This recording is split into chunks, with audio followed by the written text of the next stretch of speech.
ഇവിടെ ഇപ്പോൾ ഒരു ഹൊറർ പടം നിങ്ങൾക്ക് തിയേറ്ററിൽ കാണണമെന്ന് നിങ്ങൾക്ക് ആഗ്രഹമുണ്ടോ? അങ്ങനെയാണെങ്കിൽ പറ്റിയൊരു പടം ഇപ്പോൾ തിയേറ്ററിൽ കിടന്ന് ഓടിക്കൊണ്ടിരിക്കുന്ന ഒരു സുഹൃത്തുക്കളെ.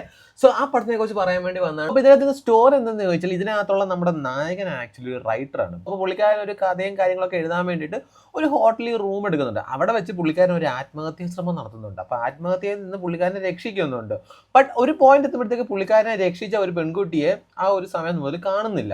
സോ അങ്ങനെ പല പല പല പല അൺയൂഷ്വൽ സാധനങ്ങൾ ആ ഹോട്ടലിൽ നടക്കുന്നുണ്ട്. വേറൊരു പ്രത്യേകത എന്താണെന്ന് വെച്ച് കഴിഞ്ഞാൽ പുള്ളിക്കാരൻ താമസിക്കുന്ന ഇതേ ഹോട്ടലിലാണ് പുള്ളിക്കാരൻ്റെ അച്ഛനും അമ്മയും പണ്ട് ഹണിമൂണിനൊക്കെ വന്നിട്ടുള്ളത്.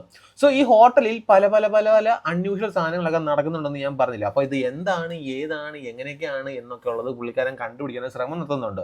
സോ അതൊക്കെ കണ്ടുപിടിച്ചോ അല്ലെങ്കിൽ എന്താണ്, ഏതൊക്കെയാണ്, എങ്ങനെയൊക്കെയാണെന്ന് നിങ്ങൾക്ക് അറിയണമെന്നുണ്ടെങ്കിൽ നിങ്ങൾ ജസ്റ്റ് ഈ പടം ഒന്ന് പോയി കാണുക. നമ്മൾ ഒരു രീതിക്ക് കഥ വിചാരിച്ച് പോകും. പക്ഷെ അവിടെ എത്തുമ്പോഴത്തേക്ക് നമ്മുടെ വിചാരത്തിൽ നിന്ന് മാറി വേറൊരു വഴിക്ക് കഥ പോകും. അതായത് നമ്മൾ വിചാരിക്കുന്നൊന്നും അല്ല സ്റ്റോറി നടക്കുന്നത്, നമ്മൾ വിചാരിക്കുന്നതിന് അപ്പുറത്താണ് സ്റ്റോറിയും കാര്യങ്ങളൊക്കെ നടന്നുകൊണ്ടിരിക്കുന്നത്. സോ അപ്പോൾ ഞാൻ ഈ പറഞ്ഞതുപോലെ ഹൊറർ മൂവി കാണാനുള്ള താല്പര്യം ഉണ്ടെങ്കിൽ, അതും തിയേറ്ററിൽ കാണാനുള്ള താല്പര്യം ഉണ്ടെന്നുണ്ടെങ്കിൽ ജസ്റ്റ് ഈ പടം പോയി കാണുക. അപ്പോൾ പടത്തിൻ്റെ പേര് മറക്കണ്ട, ഹൊക്കും എന്നാണ്.